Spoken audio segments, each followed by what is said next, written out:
This week, we're going full mutant mode. In this bonus episode, we're getting Patrice's employee picks, breaking down all the ways X-Men 2000 got our favorite characters wrong, and dragging Bryan Singer for the choices we'll never forgive. Plus, we're sharing our thoughts on the upcoming Avengers Doomsday movie because the future of comic book films is looking complicated.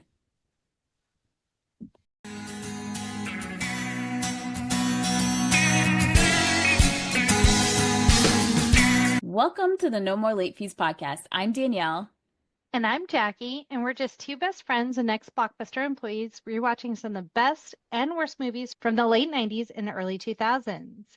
And in this bonus episode, we're welcoming back our pal and Danielle's cousin, Patrice. Hello, Patrice. Welcome Hello. back. It's been a long time coming. I know. Fun antidote. I went to see our other cousin Brandon not too long ago, and we were just sitting there unprovoked. He was like, "Well, I'm assuming I'm in first place as favorite cousin," and I was like, I don't know "What?" why I don't know why he keeps doing this to himself. I think it's been well established at this point that that's not the case, but whatever. He can live in Delulu. He's so sweet. Oh, Brandon.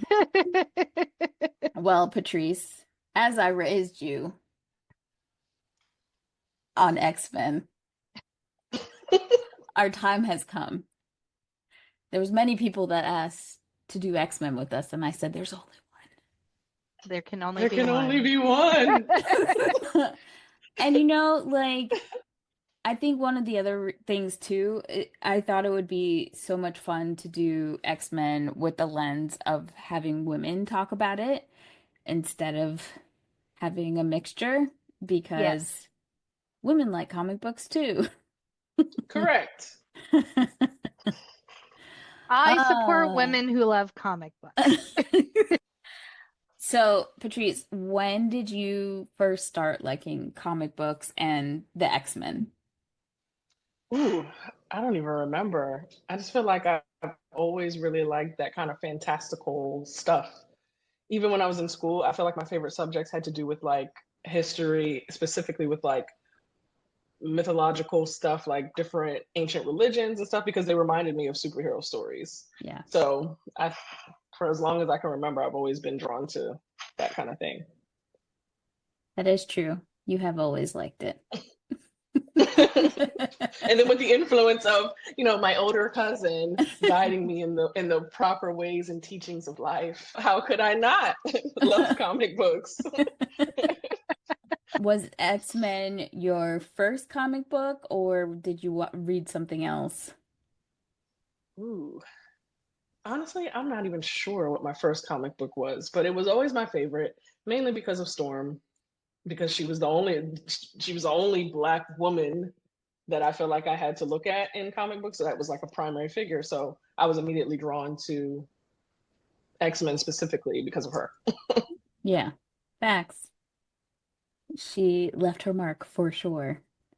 I'm trying to think if what other comic books that like I actually read. I think a few of like my cartoon characters were like the first foray, like how cartoons would also make a comic book or whatever. Mm-hmm. And then when we were young, the X-Men animation came out. So I think that piqued X-Men 97. yeah, that piqued all of our interest into this entire dynamic. And then what I loved about X-Men is just that there were so many characters, so many stories, and we all know I love soap operas. And I was just like, I would always laugh because boys would make fun of soap operas. And I'm like, it's literally what comic books are. Like Right, the storylines in comic books, twins. yeah, and wrestling. And wrestling. And wrestling. I'm Yeah. like, they're not doing anything that we don't see on like telenovela with these fake slaps and these dramatic things. It's just manly. And in the 90s, that was at a peak, like Oof. the McMahons or whatever. And Mm-hmm. I was like, wait a minute. th I thought these people were really married in real life and stuff like I didn't know all the Some stuff, of them but were. yeah, some I, of them were. I wasn't into comics, but I was into wrestling for a period of time. So I can answer some questions about that. But yeah, like the storylines in comic books, amazing. Like they were sleeping with each other, having secret babies, killing each other. It was just soap operas on roids, essentially. Right. Soap operas with superpowers. Yeah, 100%. So when, you know, the movie was coming out, I was like, you couldn't tell me nothing. You couldn't tell me nothing. Okay? And so this came out in 2000. When I got to college, I met this girl, one of my roommates, like I think my junior year, and she was like really into X-Men and Buffy like me, but she was like I didn't think you could get nerdier than me, but she was. And she was obsessed with Rogue. Like I thought I loved Rogue, that I couldn't hold a candle to her. And so she really got me more into the lore of just like my favorite couple is Rogue and Gambit always. And she was obsessed. So we used to talk shit about this fucking movie all the time because they didn't get anything right. Like So I went in blind. I had no clue what X-Men was, but Danielle said, we're going to see X-Men. And I said, okay. And so we get into the theater, and I had like a one of my most vivid movie watching experiences ever because it was Danielle leaning over to me and explaining who the characters were, which was helpful, and like what their powers were, but also telling me everything they got wrong. So I was on information overload by like 10 minutes in. I just okay, to me it can be overwhelming. Like I could understand all the years of canon that can make it very difficult to make a movie. So you have to make a movie with so many characters Mhm. that no one takes a back seat in X-Men. There are so like all Right. of these characters have the capabilities to be fleshed out. Like nobody is level D, I guess. I mean, Yeah. there's a few, but they all get their time to shine Well, and they all just ended up in Deadpool. right. So I can understand how the magnitude of like trying to take all these characters that so many people love and make it relevant and that everyone gets a part and also trying to figure out like who to focus on and because it's so long a long storied history. So normally when you do a comic book movie you choose at least one comic book like to reference and then maybe you're pulling stories from other things to kind of like pull it together. So here you are having to introduce an entire group of people who may or may not have seen this movie. So you want the comic book fans to be happy, and then you want like newbies to come in and not be overwhelmed with knowing all the Well, lore. Bryan Singer didn't want comic book fans to be happy, so Mm, there's well, and like they that. had a He blueprint. didn't give a damn. Yeah. They had a blueprint. They had Blade. Blade Right. was a perfect example of how to introduce a character and make everyone happy. Introduce his backstory to those who are new to his storyline, while also staying true to who he is as a comic book character. And I think like I think that's where the Kevin Feige's and Dave Filoni's like actually got it right because at least they put it down on paper and had a vision and they had a focused storyline that they were following through. And there were adjustments made along the way, but they had a plan. Right. Bryan Singer went in with vibes, and the Right. vibes weren't great. Bryan Singer Right. never had respect for the medium of comic books. If Yes. I look at most of the comic book movies that especially did really well, like X-Men is the only one or franchise that I think did really well just a name alone Yes. without the person behind it having a passion for it. Because when we talk about Spider-Man and Sam Raimi, he die hard Yeah. Spider-Man fan. So there was that respect. So you felt the love and the attention to detail and all of the like hidden egg, what do you call Easter those? egg. Yeah, all the Easter Easter eggs. eggs Yeah. you And the see in the background. nuances of Peter Parker and his backstory. Right. Yeah. So you see that.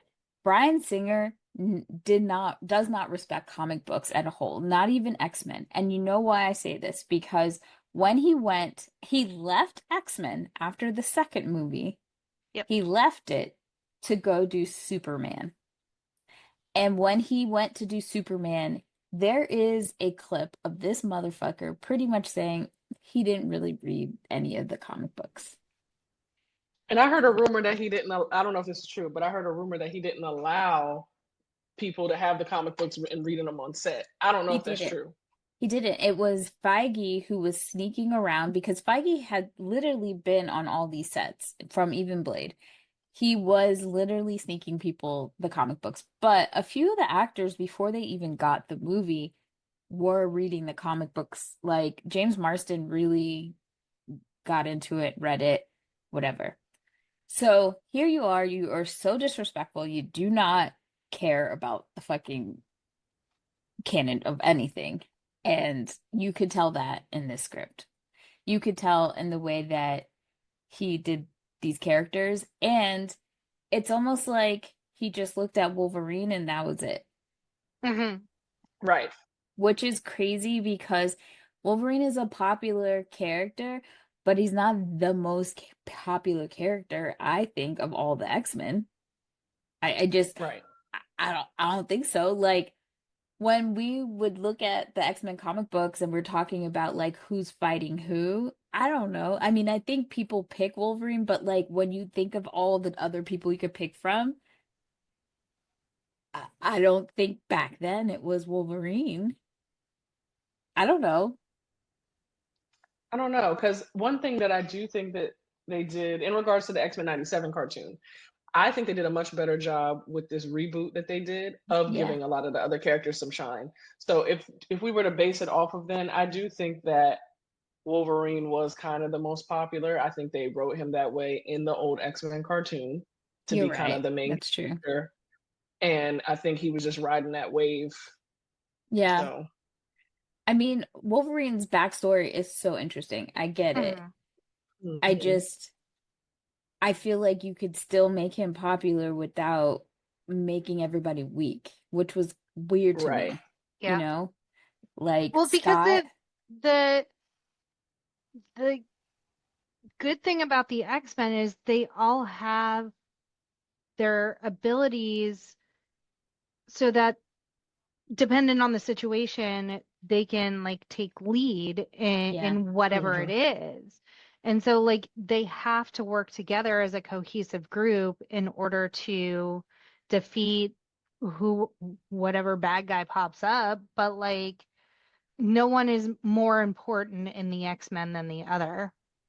right. Like Right. that's how they're written. And in this movie, just going in and not knowing anything about the backstory of these characters, like it's very obvious. Like they want us to believe that Logan is one of the most powerful. Beyonce. Yeah. Yeah. I want to ask you, Jackie, when you watched this movie, did you Mhm. think that Cyclops Scott was the leader, like he was in charge? No, bitch kept losing his glasses. Like, It what happened? it was insane. So let's go through the comic book Okay. characters. So yes, they've made it clear Wolverine is Beyonce. Fine. Rogue, they they decided to make Rogue at the forefront. Not mad at it, but why turn her into whatever this was? So Yeah, I let me mean, I let me wasn't getting the science at all. yeah, No. let me ask what is because I only know of Rogue's powers because I mean we get 9 more Logan movies, so I understand exactly who he is. And even Sabretooth is like featured in Origins and stuff. So like I get a lot of backstory of some characters, but other characters I'm like the only thing I know is what they show in these movies. So what and I stopped when they rebooted and like had the younger character. I was just over it by that point. So what is Rogue's power in the comic books?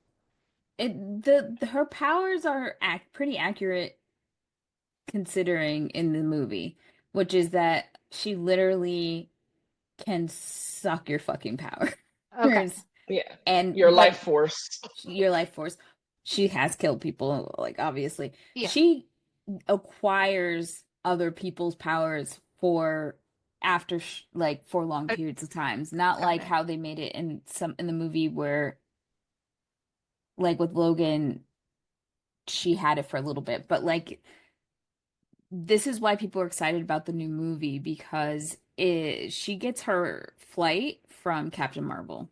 Like that's a Oh, whole big canon event for her, right? So Yeah, everyone just that's why when like the last Captain Marvel movie came out, they were expecting like maybe Rogue would pop up because that's how she's able to fly. So that's why in these movies you never see her fly because that situation didn't happen. So her powers include flight, super strength, and power absorption, which she obviously got those other two things from Merc and hurting getting it from other people. The other part of the storyline is that they age her down to be some hmm. sort of teen. I Oh, don't, I remember that rant. yeah. They make her some teen. They make her really timid and quiet when if you know Rogue, she is confident. She's brash. She yeah. has a thick accent, southern accent. I don't know what Anna Paquin was doing. I watched this with my sister-in-law who has not seen this movie since it originally came out. And she's like, why is she so terrible in this movie? Like we have seen Anna Paquin in other things. She has an Oscar.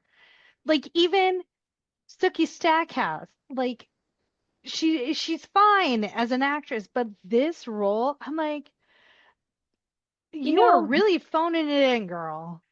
I know everyone keeps saying she's a great actress and she got an Oscar.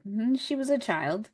I, That's true. I honestly tell me a movie Anna Paquin has been in as an adult that I, like I that wasn't gonna say it, but I mean, but I was thinking it. I think we've been riding this, oh, she was a good act because she has the Oscar or whatever. But like, I ain't seen it. I'm sorry. Like, as the years have progressed, and maybe I just haven't seen enough of her stuff, but I'm just like, yo, it's not in the cards. Yeah, I I've don't I've see it. really I've really only ever seen her in the X-Men films. I didn't watch True Blood. Nobody kill me. But apparently I think that sticks with a lot of people too because people love that series and she was in it. But that But series was like I loved.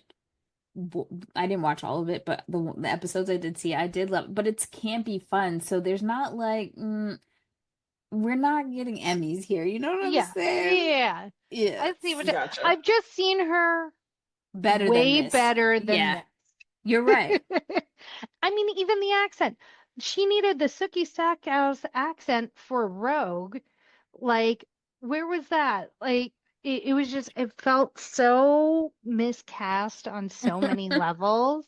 And, like, I don't mind her as an actress when she pops up, but, like, this was just, it was not giving, especially and it does such a disservice because she is like one of the lead characters to all the other incredible actors and actresses that are in this movie that like have to take a backseat to that and their characters poorly written and they're probably fighting with fucking Bryan Singer every step of the way to get anything Hmm. changed or put their own like emphasis on their character. It was just they led with the worst.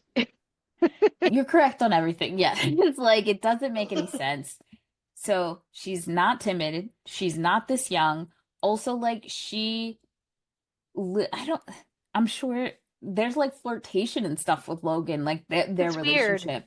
So the Yeah. what they do to Rogue in this movie is essentially Jubilee, what Jubilee's role is with Logan.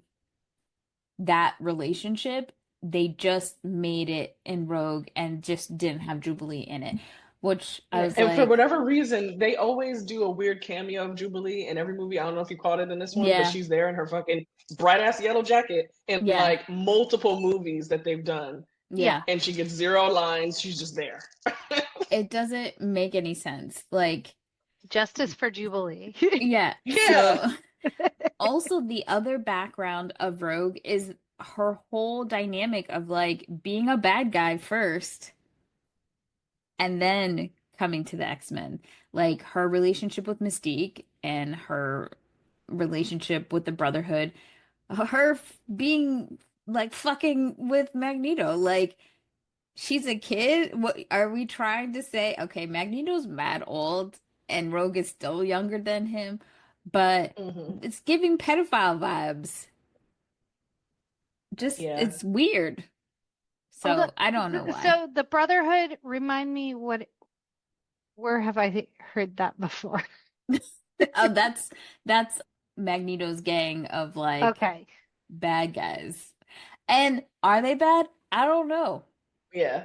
Bad guys. Because what Hashtag they're Magneto was right. right. Also, Kitty Pryde shows up in this, and so I feel like also Kitty Pryde is like a combination with Jubilee as well. It's like they Hmm. took all three of those characters and just said, "There you go. We'll make it Rogue." And Right. then we don't have Gambit. We don't have Gambit. And when I say we don't have Gambit, we don't fucking have Gambit in all three of these movies. And when they bring him on, it's in one of those Wolverine shits. And I don't know what the fuck that guy was doing. You have him in a movie where his, like, we don't even have a Rogue interaction. Okay. Storm.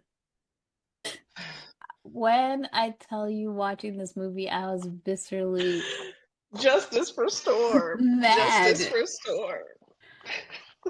I think, like, honestly, for every little black girl, they have a feeling like they felt more robbed than anything. Like, you can't tell me racism didn't have anything to do with the the injustice of this fucking character. Correct. Like, As well as colorism. right, because Hallie, love my girl. I do.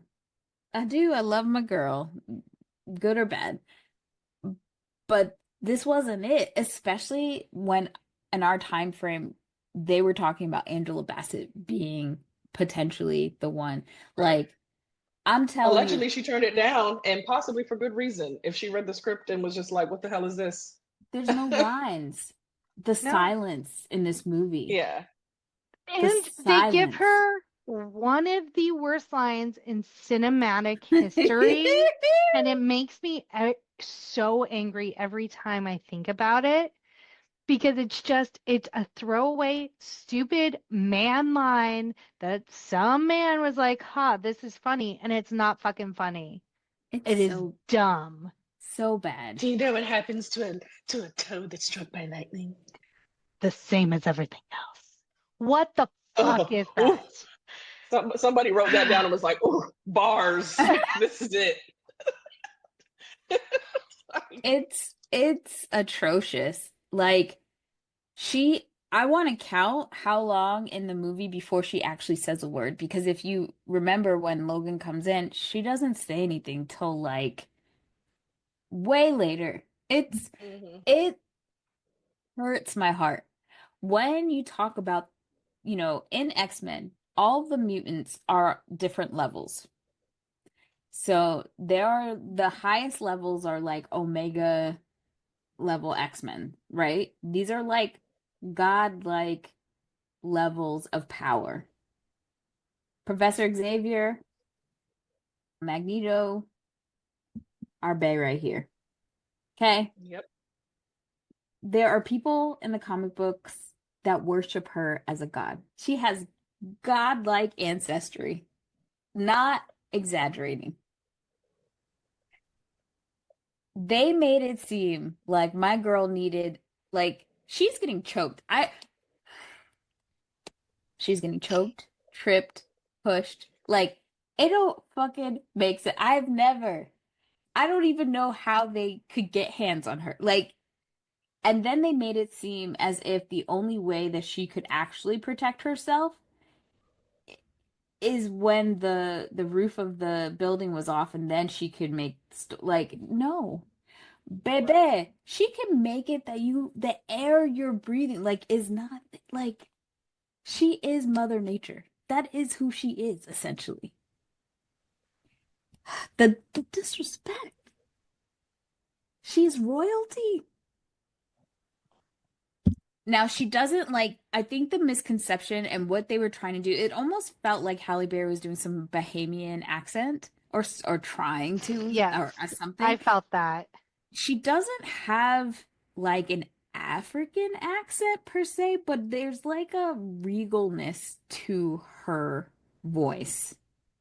Right. And they said there was a scene that they took out that was about her backstory and how, like, a backstory where she was like in Kenya, which I was like, she grew up like she was born in Egypt and lived in like Harlem. So where Kenya came from, I mean, what? She's Kenyan. She's Kenyan by her mom's But side, but she grew up in the streets of like Egypt or whatever. yeah. So I mean, maybe it was a different. I was just, I'm like, part of me, the reason that my flag went up was just like knowing them, they would have just done something so inaccurate Yeah. and fucked Right. up. According to ChatGPT, Storm doesn't have her first line until about 26 minutes into the movie. Yeah, it's Wow. wild business. She's one of the strongest and most respected X-Men leaders. I've got to pull it up to see. I think she's even been the Sorcerer Supreme before. Ooh. She has been the leader of the X-Men. She, she was the Queen of Wakanda. Like, Right. it's insane. It's crazy. She's led the X-Men to replace Cyclops and Professor Xavier as the team leader. They also don't show what I hate, what I loved about it showing in the new X-Men comic books is the relationship between Jean Grey and Storm and their friendship. Like, they don't show any of the female dynamics with the women at all, Mhm. which sucks. They don't show a lot of the different friendship dynamics. You know, you obviously see the animosity between Scott and Logan, but you don't see all the nuances of those roles. Also, Bobby. Bobby is one of the original X-Men. So to make him some kid is devil's work, I tell you. Yeah. So I have a question. So, yes, it feels like they're work friends. Like they just show up, do like clock in, clock out, and go home. Right. Right.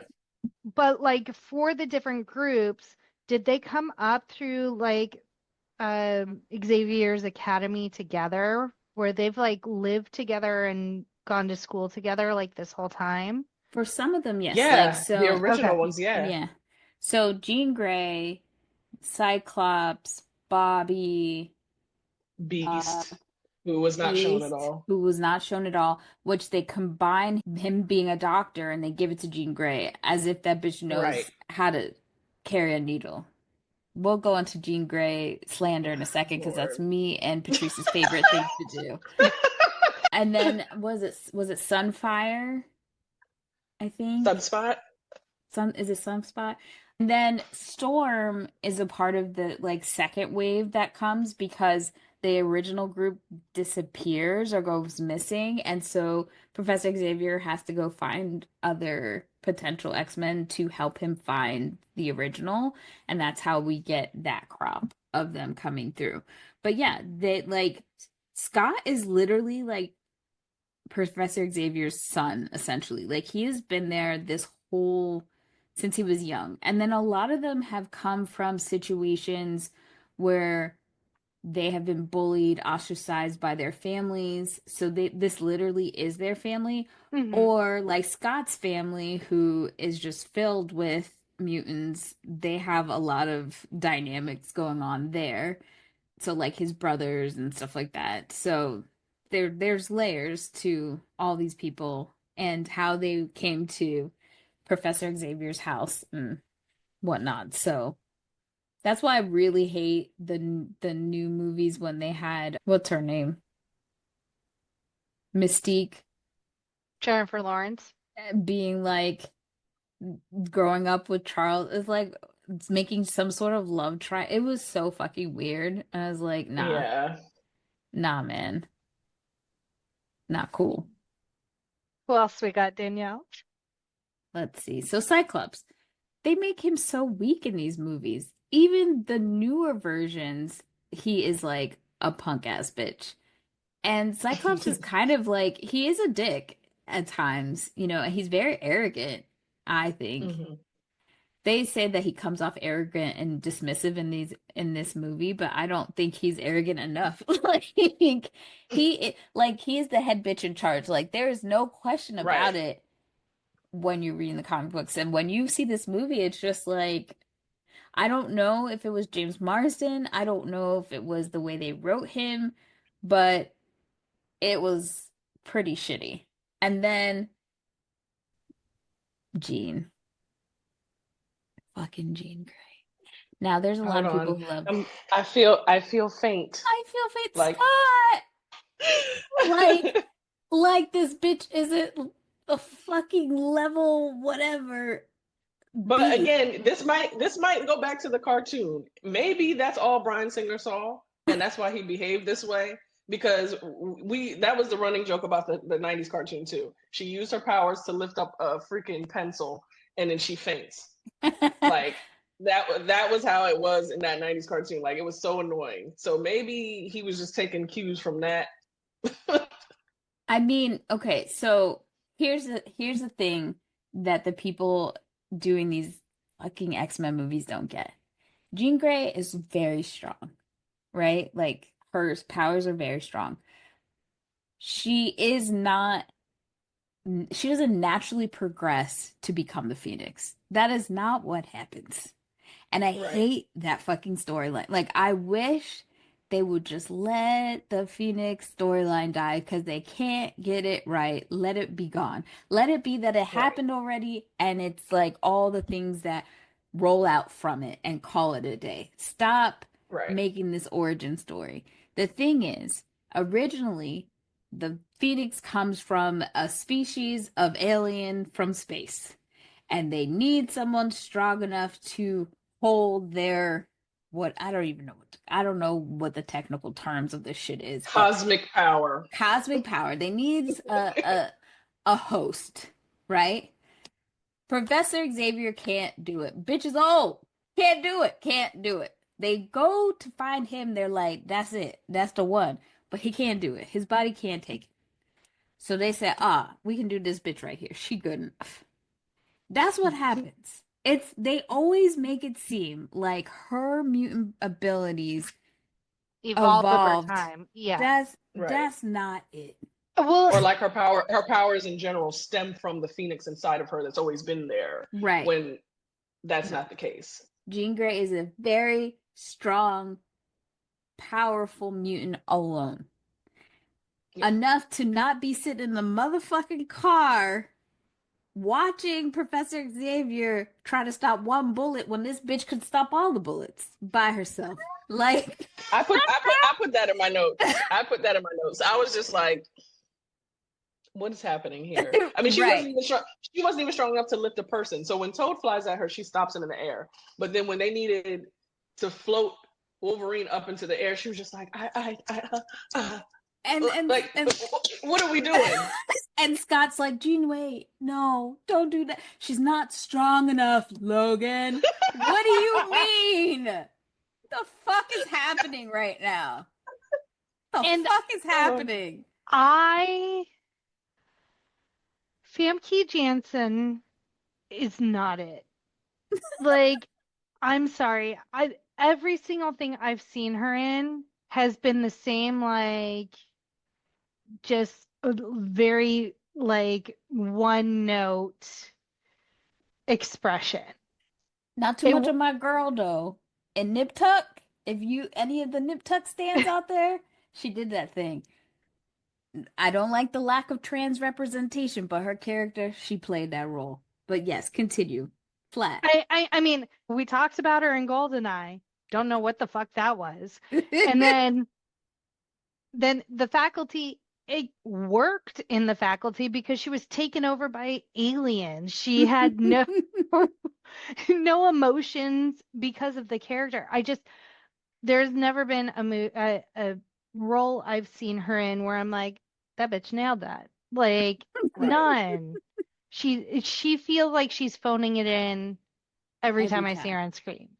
And for her to be cast as Jean Grey, which is such an important role in the X-Men, like, is just ridiculous.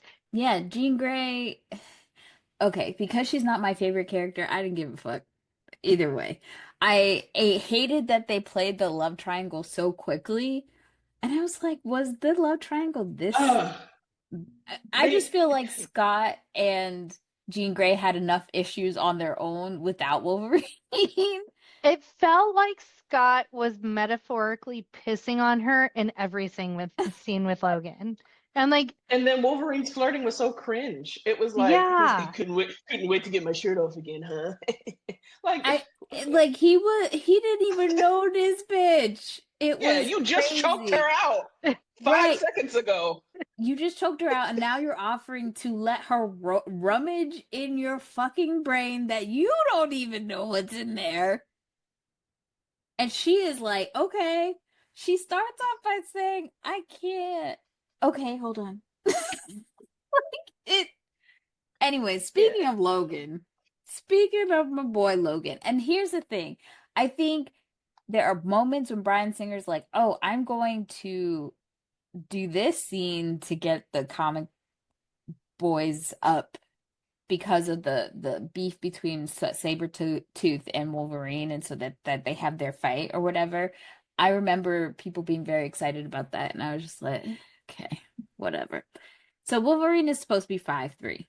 I very much think at that time they had the CGI to make it happen. Motherfucking Hugh Jackman is 6'2".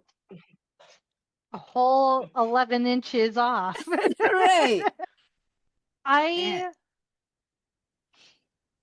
On the rewatch, Hugh Jackman's acting not great in this movie. Also, not as ripped as I remember. No! I was like, I guess he didn't get ripped until like Origins. We talk about that in the episode because he was cast so late. That's why he didn't have enough time to get to that. So he did what he could. I didn't think it was bad being last minute at all. I'd still do it. I mean, I enjoy Hugh Jackman. By no means is he the worst actor in this movie. No. And it just wasn't the caliber I am used to as a Hugh Jackson connoisseur of today. Yeah. He carried this whole fucking franchise. Let's be real. He did. On his adamantium lined spine. He carried everybody. Shirtless, 8-pack body. The only two characters they got right, I believe, is Professor X and Magneto. Our grandpas. Yeah. Our gay grandpas.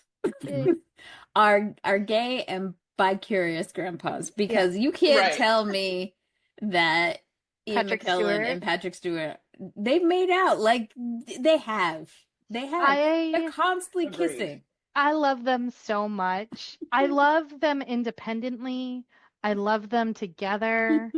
I just I if I could choose my grandpa, it would be Patrick Stewart. I just adore the man. And Ian McKellen makes him better. Yeah. They're a great duo. And I love that they're friends in real life. Like, you could Yes. tell. Yeah. And they've both been knighted, right? So they're both sirs. Mm-hmm. Yes. Yep. So fancy. So I think they didn't do it too poorly. The problem, it's like, but I do feel like Ian McKellen looks really old for Magneto. And I get why they do it too, because like he's a survivor of the Holocaust. But like people talk about that now, about like what are they going to do with recasting yet another Magneto, because the time frame from the Holocaust to now is so long. And I'm like, it's fucking mutant.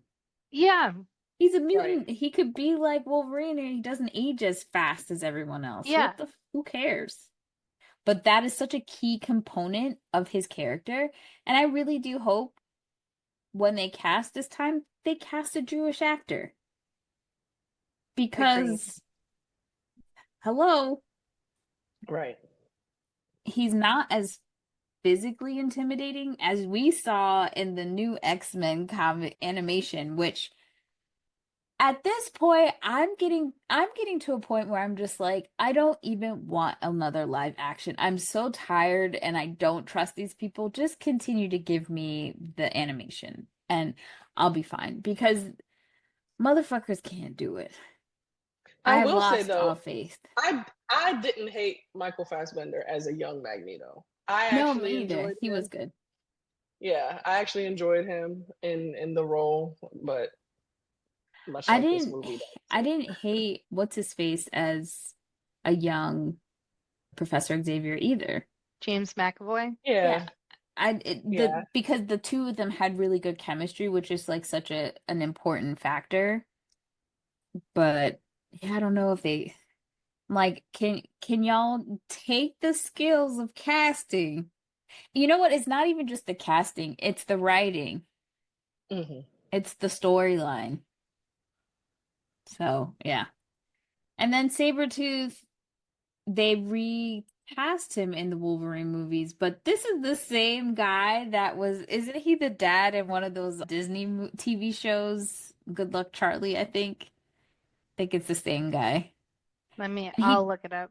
he doesn't say anything. There's so much sniffing and Uh, longing, and we his don't know. roaring. Yeah.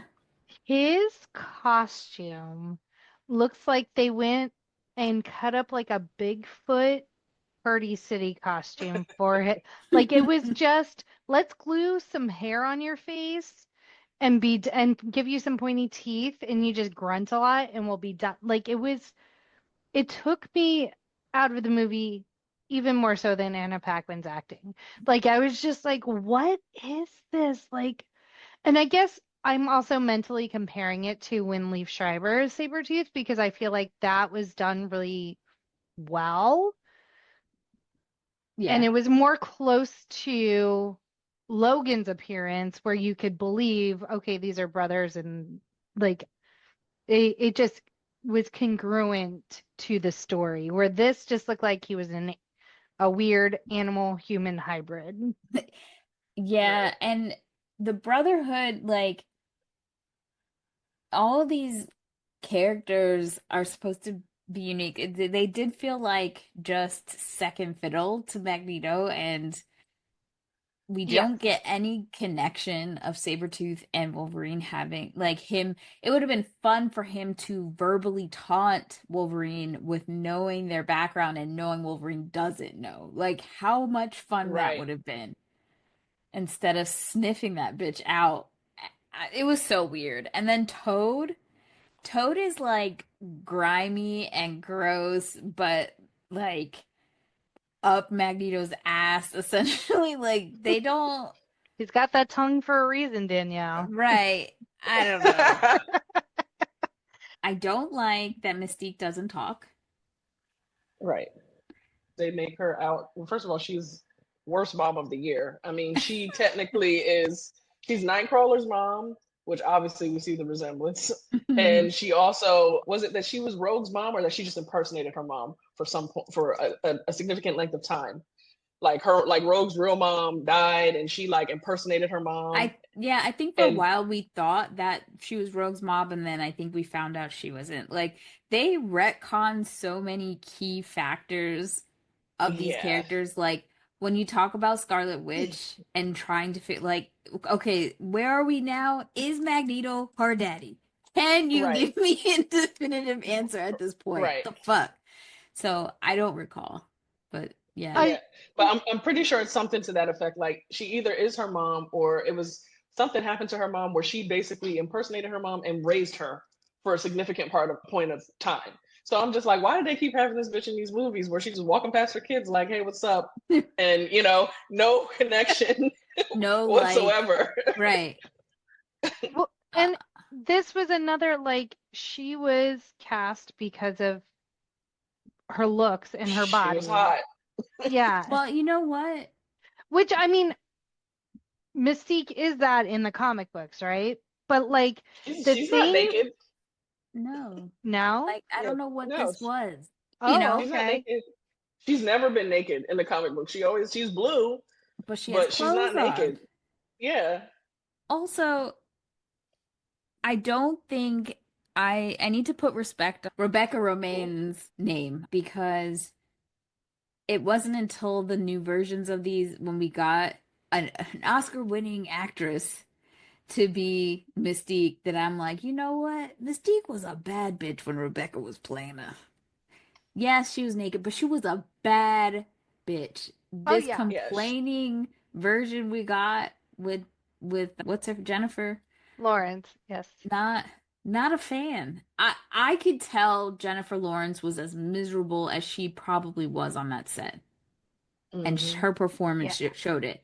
And I just like the the Rebecca Romaine having to walk around the set mostly nude, being painted every day. Like the amount of time she must have spent just in like hair and makeup and not able to use the bathroom and being like fully exposed to all of these men for the entire shoot. Like I feel for her because that could not have been easy. Yeah. Yeah, Just to get no lines, basically. Yeah. which is yeah. This is a complex, queer, and morally ambiguous character. Like she could have her own movie. She is very interesting character. To be able to turn into anyone, Right. how that power is not shown to be as powerful as Magneto and Professor X. Like it's crazy that like she's just kind of shown as a minion and just like kind Hmm. of just sent off on these little errands to impersonate people. Right. Like they don't show the dynamic relationship between her and Yeah. Magneto at all. One of Movie. my friends, her boyfriend thinks that Jennifer Lawrence was so hot as Mystique and was like, yeah, she's thick. I was just like, thick. The hair is what got She's me. The she's thick. hair, Anyway. yeah, I don't know what people I don't know what to say. The word thick in the black community in comparison to white people appropriating the He's word, black. He's black. I don't know what to say. Thick. Thick. That's like saying a McDonald's milkshake is thick in comparison to a Dairy Queen milkshake. Okay? A Dairy Queen milkshake, I can't even fucking lift a spoon. Okay? A McDonald's milkshake, by the time they hand it to me in the car, it's fucking melted. That is what Jennifer Lawrence is. thick-wise. Drippy is more what I would call it. Drippy. Agreed. Semi-solid. Yeah, like give me a break. That girl's skinny. And I'm not body shaming her. I just wouldn't call her thick. Like, give me a break. Anywho, let's get to the real meat and potatoes, which is who is Bryan Singer? Well, before we get into Bryan Singer, Oh, I okay. just want to give a trigger warning that we are going to be discussing content that involves sexual misconduct, abuse, and exploitation. So if for whatever reason you need to skip this part and fast forward to the end, please do so because we're going to get into, yeah, the thick of the dick, who is Bryan Bryan Singer. Singer. The So thick of the day. he is best known for The Usual Suspects, X-Men. He did Superman Returns, and then Bohemian Rhapsody. I just want to note that Bohemian Rhapsody came out in 2018, and a lot of the allegations about this man came out way before then, and Hollywood should have definitely canceled him. He was fired before the completion of Bohemian Rhapsody, but I'm sure he still got a good amount of money and all sorts of stuff. So ChatGPT said, despite his commercial success, Singer has been surrounded by allegations of sexual misconduct and abuse, particularly involving underage boys, and his reputation in the industry has been severely damaged. He's also been known from a lot of people who've worked on his sets that he is just an abusive, like verbally abusive, mentally draining director. He is not an easy person to work with. Jennifer Lawrence has actually made jokes and spoken about this. Many people have. But let's get into the essay allegations. So in 97, he did at people, there was a lawsuit from that movie. So during the production, there were minors that were used for a shower scene. If you really want to go in the rabbit hole, there are a lot of YouTube videos that kind of go into people talking about what happened. The allegations were that there were several underage extras, ages 14 to 17, allegedly, that claimed that they were coerced to disrobe completely nude without prior notice.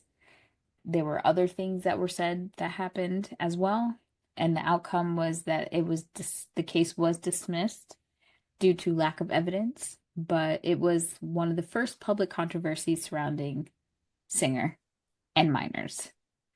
In 2014, Michael Egan, there was a lawsuit that accused him of repeatedly essaying him in Hawaii and LA in the late 90s when he was 17. He alleged that Singer was part of a Hollywood ring that groomed and abused young boys. The case was dropped because there was inconsistencies in his story. No charges were filed. Also in 2017, Cesar Sanchez Guzman, there was a lawsuit of him R-wording him on a Singer R-wording him on a yacht in 2003 when he was 17. He claimed Singer performed SA without consent and threatened him. They ended up settling this lawsuit for $150,000 without admitting guilt in 2019. In 2019, there was an Atlantic investigation. Journalists interviewed over 50 sources, including 4 new accusers who claimed Singer had essayed them and exploited them as minors. Alleged allegations included grooming teenage boys, hosting parties where drugs and alcohol were supplied, sexually coercive behavior, and Singer denied the allegations, calling it a homophobic smear campaign. So he has, in many cases, leveraged him being gay as a way to say that this is why he's been attacked.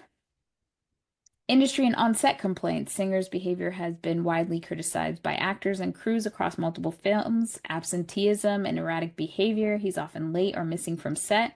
Reports of substance abuse, would leave for days during filming without warning. There's been tension with cast and crew. On Bohemian Rhapsody, he clashed with Rami Malek and other cast members, probably why he got fired. The crew reportedly reported he was verbally abusive and dismissive. He was eventually fired. Some actors that spoke out, while many A-listers have avoided direct confrontation, several, including Hugh Jackman and others, have acknowledged difficult set experiences and expressed regret about having to work with him or working under him. After learning about his allegations, several collaborators have said that he created a toxic or unsafe work environment. Now, for me, personally, being a huge Brad Renfro stan when I was younger, like obsessed, loved him so much. When he died, I knew I could track it back. Yeah. So he was 14 when he did the movie App Pupil, and he was praised for his work, but he struggled with addiction. Not too. I feel like they coincided. He was the lead actor in that role, and he was also involved in that nude shower scene lawsuit. He never accused Singer publicly. The working environment and broader context of his behavior was what rose questions. And Renfro, like many young male actors at the time, were surrounded by older men with power in Hollywood. And as we all know, he died of a heroin overdose in 2008 at the age of 25. He had a lot of ins and outs in rehab, and many see this death as symbolic of Hollywood's failure to protect young actors, particularly boys. And I think Ian McKellen was in that movie too, so I think that's how he was able to convince him to be in this movie. But not trying to tie them together. I'm just remembering that he was in that.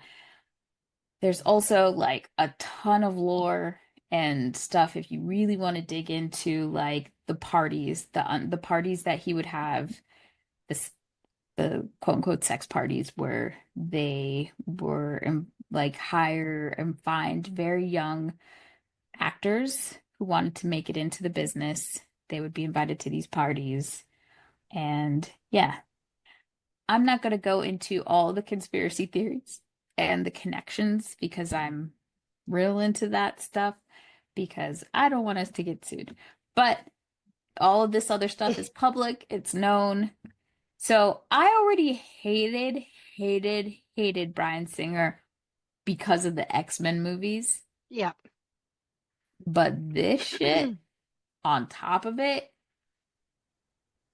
infuriates. Cherry on the shit sundae that is Bryan Singer. Yeah, I literally did not know any of this information. And yeah, in the words of Samuel L. Jackson from that one movie, yes, he deserves to die, and I hope he burns in hell. So, yeah. And with that, terrible. We have a question for everyone. So, making a hard right turn, with the cast of the Avengers Doomsday now out, how do you think Marvel is going to incorporate the X-Men into the MCU? Honestly, I have no idea. They're doing so bad right now, unfortunately. Everything is just a cluster F that I don't see how they're realistically going to be like, yeah, these mutants have been here all this time, hiding out, and we've never heard of them or seen them ever. Okay, so the reason I really think Marvel is like has lost steam is because the expectations of the audience after Endgame is just like so off. It's almost like everyone's just expecting, oh, we're gonna have more movies like Endgame right away, but not realizing we had almost a decade of movies before we got there. So how do you automatically want that? And then Disney and Marvel continue to cave to the misogynistic racism, and they don't protect the actors that they hire for. And this is not just the Marvel IP, this is multiple IPs at Star Wars, all of it. Like, they invest in diversity, quote unquote, and then they leave these people hanging out to dry. And it's not even like, it's like you had the Avengers and it's, what is it, 95% white? Like, or 100%? Because I was just thinking about Brody, but it's white. They're all white guys. So now you're incorporating more women, you're incorporating more people of color, and it's not like you're changing every comic book character to be this woke. Like the comics are woke. X-Men was always woke. Like, Always. Right. what are we talking about? So instead of just like saying actually no, This is because straight from the source material. this is what we're gonna Right. Period. do, and that's it. And instead of drowning out those naysayers and make really good quality movies. That's the other thing. Like, stop trying to Right. stick to the formula Hmm. that you think works and take these and make a few smaller versions. Like, you're fucking Disney. You don't have to make every one of these movies a big box office hit. You don't even have to have the budget. You can make some small things. You can put some stuff on TV and make it small. Give some indie directors a chance because you have such great source material. You don't need everything to be on the Avengers level. The case Right. in point is the disservice they did to Black Widow. Her standalone movie, I get it came out during the pandemic. They did not promote it. They promised it would come out in the theaters and then decided to drop it on Disney Plus on the same day, which cut into Scarlett Johansson's profits. That's why she ended up having to sue them. And at least I know Benedict Cumberbatch like defended her, and that is like, no, she had every right to do that because that was part of her contractual agreement is that it was going to come out in theaters, and you switched it up on her. And that movie, I feel I may not know Marvel comic books, but I love the MCU. Mhm. And that movie is so underrated and so enjoyable. And like, I just feel like a lot of people haven't even seen it because they're like, oh, essentially, it's like in our terms, straight to DVD. But it Mhm. wasn't. It was never meant to be that. And the fact that her male counterparts got three movies each before she got one is just utter fucking bullshit.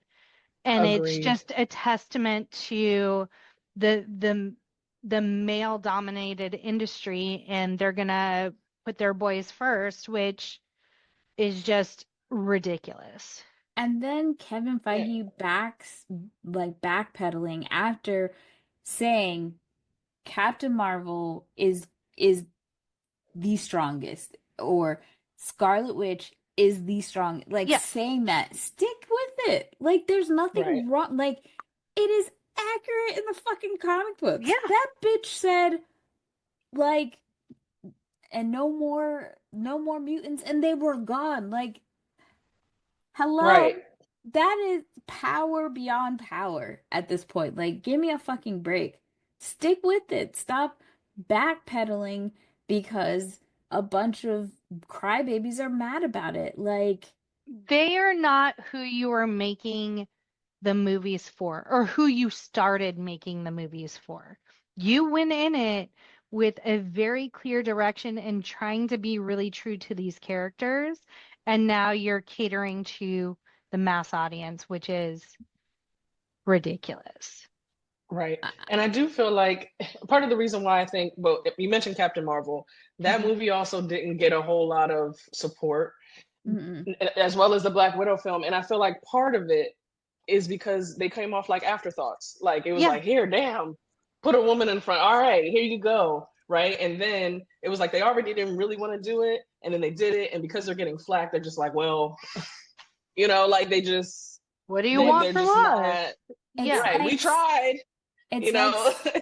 somebody gives the like somebody owes somebody a favor and they're like, fine, you can have the movie, but then they do no marketing behind it. Like The Right. Eternals was not a bad movie. It wasn't. I will It say it actually again. wasn't. It was It not a actually bad was not. movie. It And wasn't. it sets up like I Danielle, did you go see the newest Captain America? I did not. So Look, it Me does set either. up like it's a really far callback to the Eternals, and luckily I saw it because the reviews were like, "Don't see this piece of shit," but I was like, "Eh, it's Marvel. I'll watch it." And like it's setting up to how they discover adamantium is in the new Captain America is everyone's fighting over the celestial that's in the middle of the ocean now. Is a huge plot of Brave New World. Is that what it's called? Like, so if you haven't seen the Eternals because it wasn't marketed or everyone was shitting on it, then you're like, well, where'd this, because they don't really talk about where that celestial came from. It's just this being that died in the middle of the ocean that everyone's fighting over now. Like, so, Right. like, there are important things that happen in the other movies, and they need to be treated with as much respect as the Captain Americas and the Thors and the Avengers. I can do a thesis, a college level thesis on my thoughts on Sam Wilson and how I know that movie didn't stick the landing, how they sabotaged him. I know Anthony Mackie was an executive producer on the movie, and I feel really bad. But the moment that they put that Saber character in there, I was like, I'm not fucking around with y'all and your bullshit. Like, we are in the midst of real time shit. And I know that the government pays these movies for propaganda. I know it. But I was just like, the disrespect that people did for Falcon and Winter Soldier, which by the way is one of my all-time So good. favorite Disney Marvel shows. Like Yeah, it was good. WandaVision, amazing. I didn't mind She-Hulk. I thought it was funny. Like again, when I'm telling you about the different genres, we don't need everything to be the same, and it's okay. Like her character in the comic books is campy and funny, and like that was, and it was talking about real shit. Like it was so meta. And I know in 10, 15 years, we're going to look back in these shows and realize, oh, these were amazing. Is it Miss Marvel? So fucking good. And they're giving you different lenses from different things. So when I watched Falcon and Winter Soldier, it was such a good companion piece because it spoke about the fact that Sam becomes Captain America. You could not just have that happen. You can't have him become Captain America, like Cap gives him the shield, and then the next movie he's Captain America.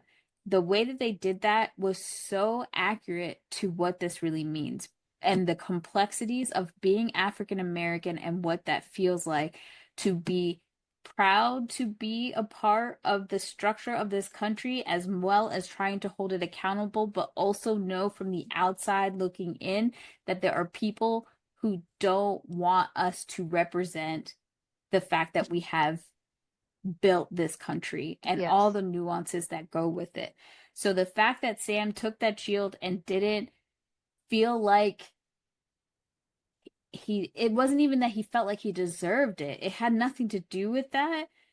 He knew he deserved it, but he Yeah. knew what came with it. And the duality of that, and then the relationship with Bucky as a white man not understanding because he's just looking at Sam as a good person Hmm. and wondering why he's hesitating. And then we meet, what's the other guy's name? Isaiah Bradley. Yes. There we go. Yes. When we meet Isaiah, that adds another layer. So like Yes. I am afraid to watch the movie because I feel like they're going to take all the great things that they built in that and just ruin it. Like, Yeah. because I was like, I can't believe they made this. That when I watched that show, I was like, I cannot believe that we're having this conversation in this IP, even though I know we could have it in the comic books.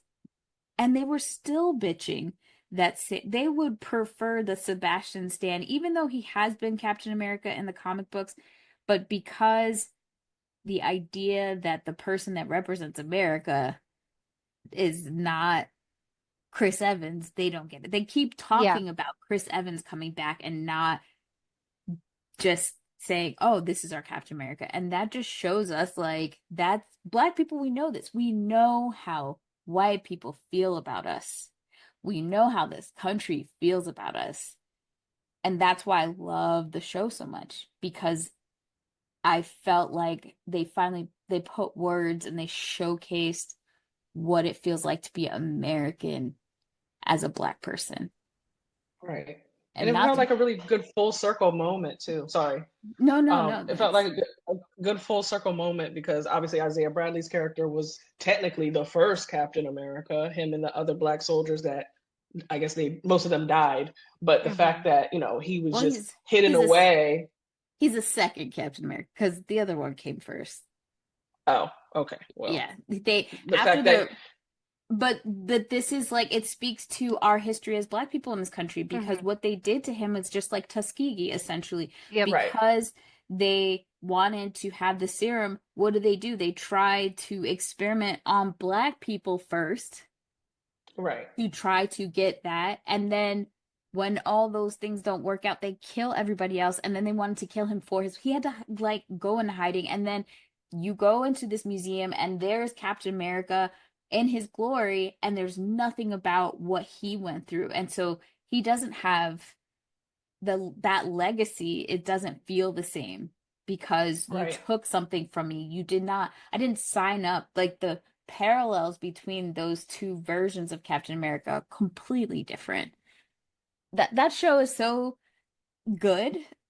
I can't. But because I knew Disney was sabotaging essentially Anthony Mackie, it's a totally different version than when we get Black Panther because they could be fine with Black Panther being blackety black black black because that's in Africa.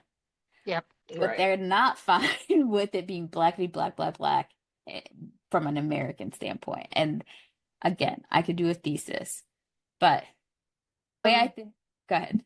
oh, I was just going to say a couple of things. You're not, I think if you watch Brave New World, obviously it is going to be from the lens of mass marketing media and things like that. But I think, especially Isaiah's character, they do justice to him in the movie. And not obviously nowhere near full retribution, but they honor him in the movie. I don't want Um, honor. I want bitches I dead. I I want know. money. I want I know. I like I'm like I don't want to be in a fucking museum. Where's my 40 acres and a motherfucking mule? That is fair. That is less than what he deserves. Right. Like fuck this shit. I'm Yeah, so over. See I know. anywho. I will say when I was watching Infinity War, I was just like Sam was always just like kind of like third rate character. Like he was there and he was Sam and he was funny sometimes and so and he flew in and helped and he was just kind of like back up to Cap and stuff. And then when Right. he gets dusted, I like everyone's getting dusted. I'm like, oh my gosh, what's happening? Like when Sam got dusted, I started crying and I'm like, I in my present state, I don't care about Sam as much as I care about all of these other characters that are getting dusted. Why am I crying about him? And I really had to like think about like the relationship I didn't even realize I had with Sam and him just being such an integral part of and support for all of the Avengers. And so like I've just come to really love Sam as a character from that experience. So I think that's why I was so excited about Brave New World is because I did love Falcon and Winter Soldier so much, and I just really, really adore Sam's character. I do too. I love his character and you know my boy Harrison's in it. I But know. like I'm so I just felt they were sabotaging Yeah. him in every aspect, putting that character in the marketing lack thereof, the lack of support from Disney for this movie, just everything that they did was so intentional because I knew they wanted it to crash and burn. And just where we are in the country, I was just like, I am not giving my money to fucking any of these corporations as much as I can at this Yeah. point because y'all think you're slick. You DEI and representation and all this bullshit only matters when you're making a buck off of the backs of my people. And so I'm like, I'm over that shit.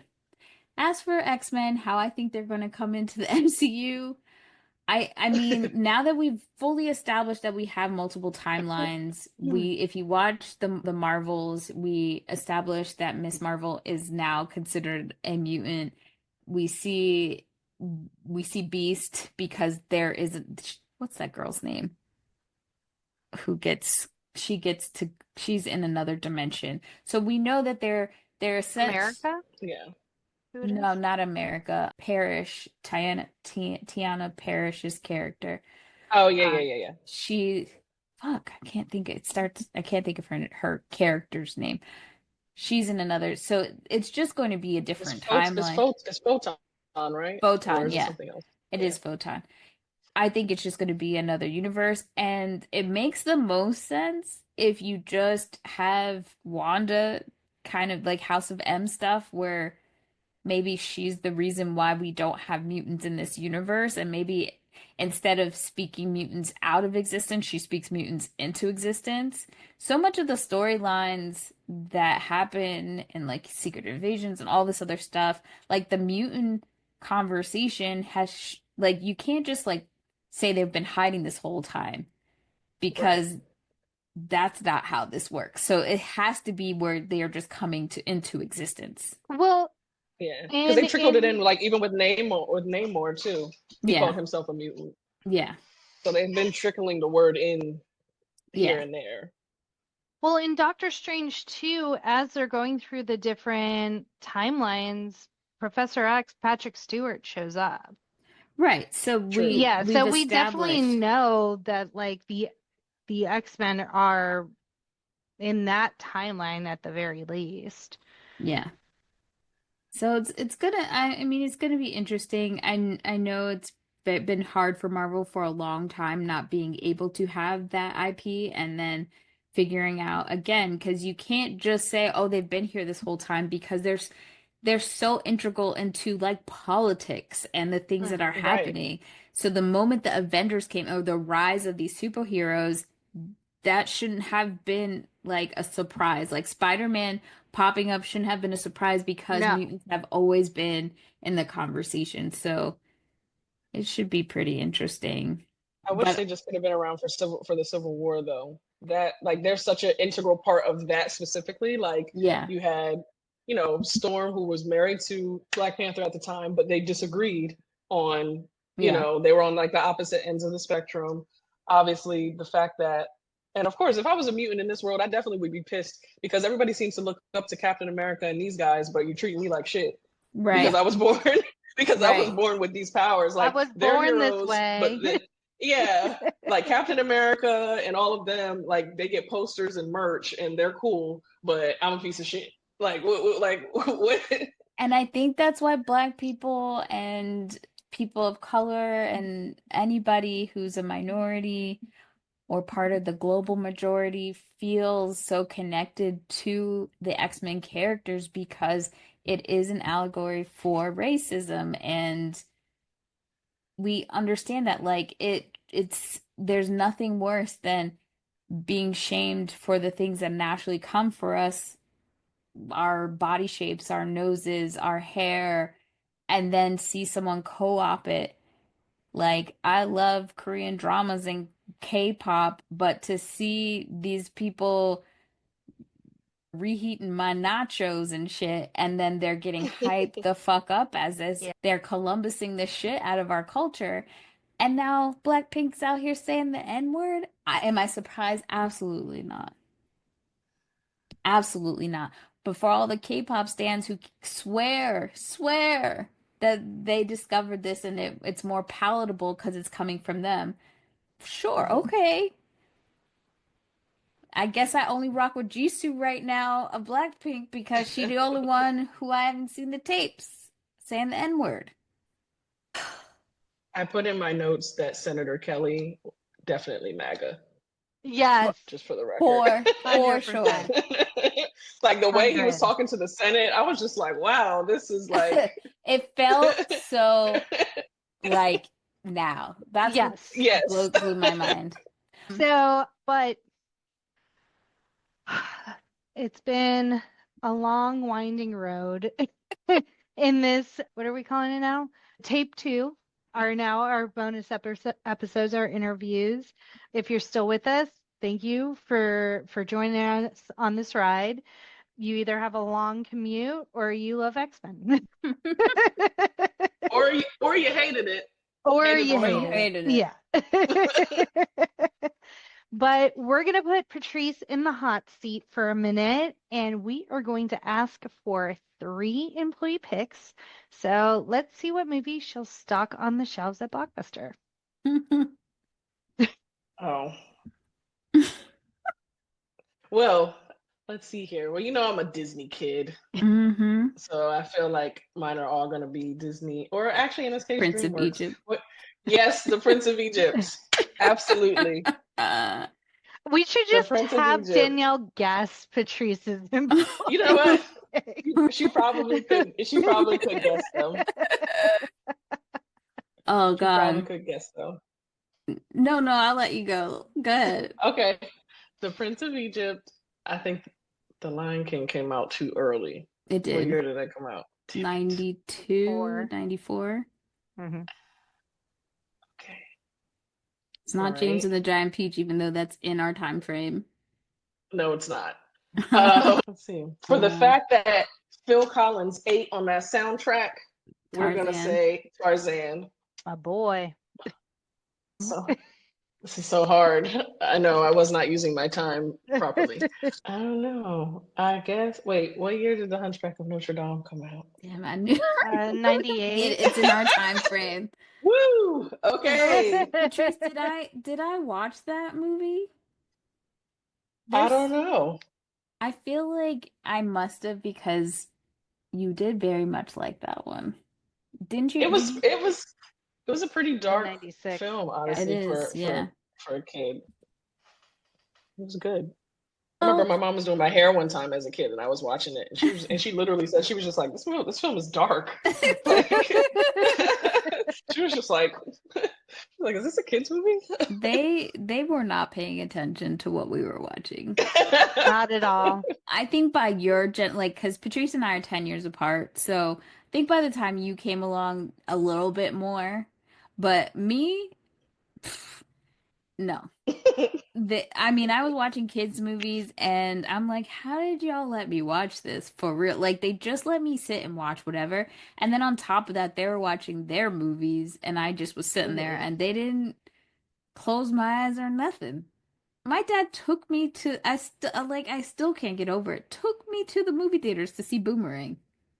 Oh, But mom said Uncle Les used to take her and your dad to the dirty movies or whatever, like the it was to be like the blaxploitation movies, and they were titties out all the time. They was naked. Yeah. Yeah. Not like dirt. I should have corrected.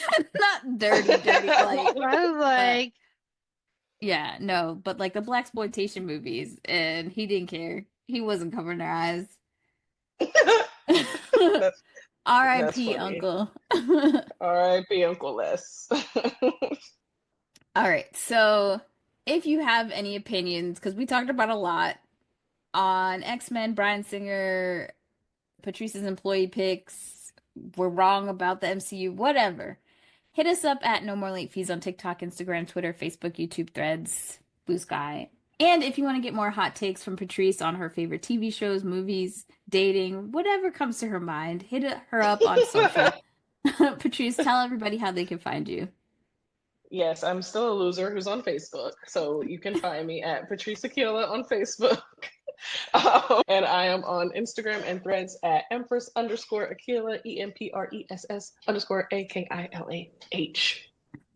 And do not miss us next week as we celebrate our 5th year anniversary.